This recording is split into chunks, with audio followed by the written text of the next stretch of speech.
We have the numbers from 1 till 10, and we're going to write down the factors of each and every one. Starting with 1, the only number that divides 1 is 1.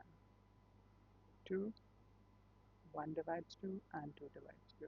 3, 1, and 3 only. 4, 1, 2, and 4. 1 and 5. We notice that 1 divides each and every number, or we can say 1 is the factor of each and every number we can think of. 1 is the smallest factor, whereas the number itself is the biggest factor. And it is a good idea to go in sequence, that way we don't miss any factors. 2, yes. 3, yes. 4 and 5, no, and we have 6. For 7, only 1 and 7 divide, or 1 and 7 are the factors. For 8, 1, 2, 3 is not a factor. 4, 5 and 6 are not factors, and then you have 8. For 9, 1 is a factor, 2 is not a factor, 3, and after that 4, 5, 6, 7, 8 are not factors of 9. Last you have 9 as a factor. For 10, 1, 2, 3 and 4 are not factors. You have 5, 6, 7, 8, 9 are not factors. Last is 10. So we have written the factors of the given numbers. That means we have written the possible numbers which divide the given number without leaving a remainder. All of them, we are done with that. Now, if you look at the factors, you will notice that there are certain numbers like 2, which have only two factors, 1 and themselves. Similarly, 3 and 5 and 7, these numbers have only two factors, and the numbers are themselves and 1. Such numbers are called prime numbers. So, between 1 and 10, the primes are 2, 3, 5, and 7. Now, there are also numbers which have more than two factors, which are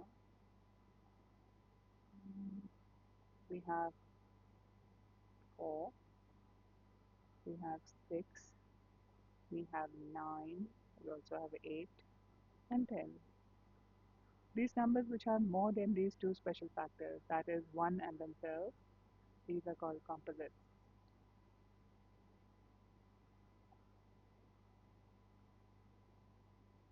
And the composite numbers are over here, and the numbers 1 to 10 are 4, 6, 8, 9, and 10. But you must be wondering, why do we have 1 left? 1 is left over here. 1 in this case does not fit the definition of prime or composite. 1 is not a prime number because it does not have two factors. And 1 is not a composite because it does not have more than two factors either. So 1 is not prime or composite.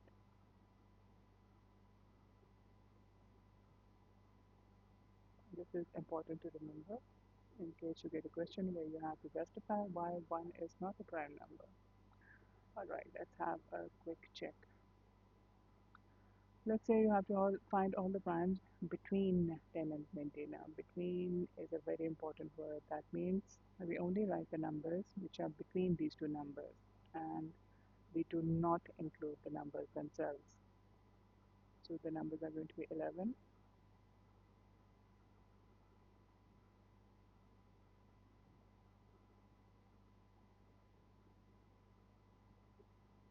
'we do not include 10 and 20. Now we can figure out 11 has only two factors, 1 and 11. We can write all of them, 1, 2, 3, 4. There's no need to write the entire thing since we are only required to find primes. So if there are more factors, you can just cross it out. It's not a prime. Similarly, 14 has more than two factors. You should be able to tell. 15, 16, 18, more than two factors. You can work it out, you can write it down. For the rest of them, 13 has only two factors, 17 has only two factors because no other number divides them, and 19 has only two factors.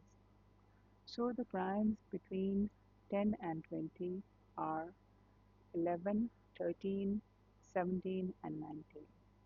So that is going to be your answer.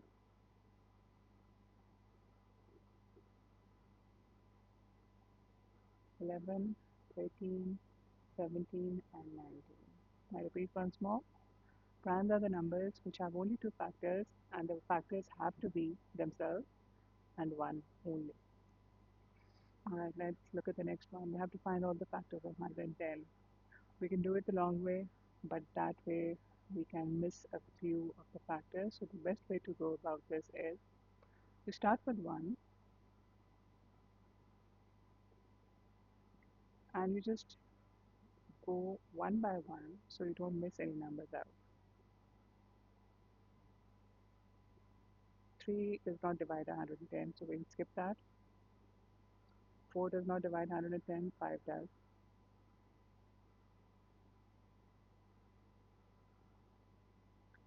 6 does not divide it, 7 does not divide it, or we can say 7 is not a factor.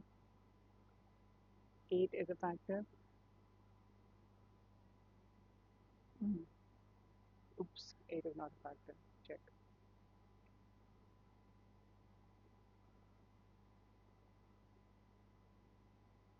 10 is the next factor,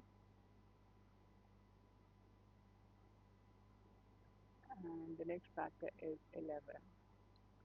Now, this is very important. When you see that the factors are repeating, you stop right there. There's no need to go any further because we have found all the factors. The answer in this case is we have 1, we go in sequence, 2, 5, 10, 11, 22, 55, and 110. Basically, what we're doing is we are just going in this sequence. We're writing these down and then we're writing these down. So this is the way in which you can make sure that you're not missing out on any factor.